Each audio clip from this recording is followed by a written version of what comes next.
Four-minute offense. 4-minute offense. 4 minutes. Four-minute offense. Four-minute offense.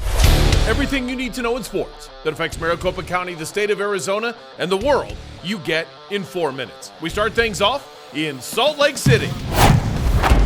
Suns a winner over the Utah Jazz, 117-103. Devin Booker with 24.7 boards, 5 assists.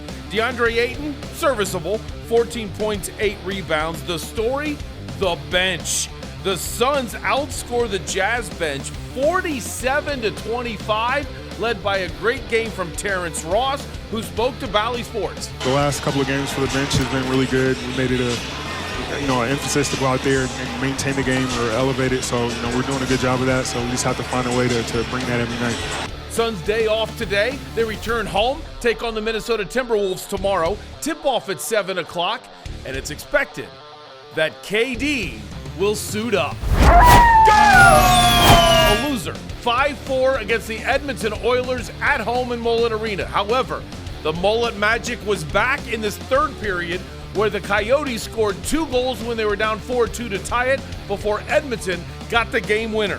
It was a great game from Hayton and Michelli. They both had 2 goals. McBain and Schmaltz had 2 assists, and Keller extended his point streak again. He's at 13 straight games. He's had 11 goals and 11 assists over those 13 games. Here's Barrett Hayton on his performance lately and putting the biscuit in the basket. Obviously, it was a tough stretch at the start of the year for myself personally, and obviously it sucks going through that stuff, but you learn a lot. And I think that's kind of an example of that, where obviously I guess it's kind of a steep difference there, but it's kind of a build-up to that process throughout that whole period.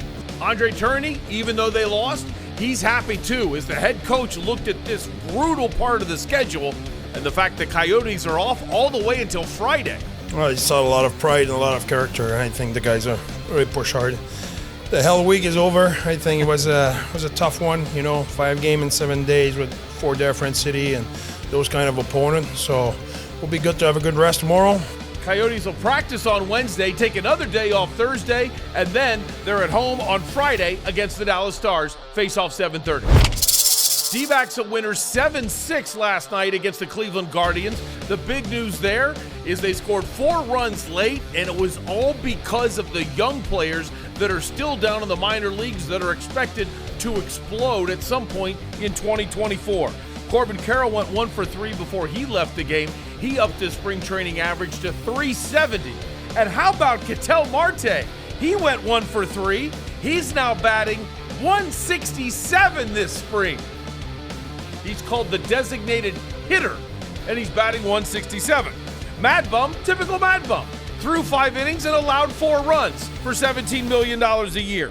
D-backs take on Cleveland today, 12:40 in a day game at Chase Field, and that's the last performance of the D-backs for spring training. They fly out Wednesday, opening day, Thursday night in LA against the Dodgers. Oh, and congratulations to Chase Field. They've been ranked as the 27th best stadium in Major League Baseball. There are only 30.